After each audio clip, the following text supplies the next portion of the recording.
Welcome, today in front of me XIAOMI 12X, and I'll show you the fingerprint scanner test of this device. So here you can see that I just can unlock the device with my fingerprint right now, and I'll try to unlock the device a couple of times to show you how fast this feature is. So let's start. 1, 2, 3, 4, 5. So as can you see, the fingerprint scanner feature works very good and fast. I just can unlock the device less than 1 second.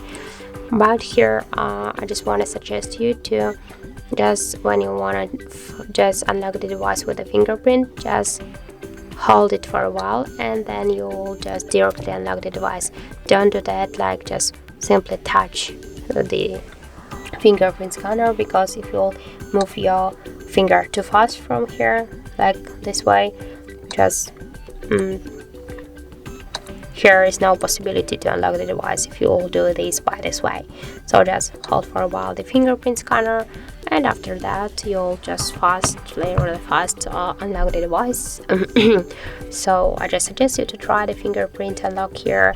And for example, if you don't like some unlock methods like the passcodes or pin codes, you can just use the fingerprint scanner, but don't forget that the fingerprint is less secure than the passcodes or pin codes. So that's it. Thank you for watching, and if you find this video helpful, don't forget to leave a like, comment and to subscribe our channel.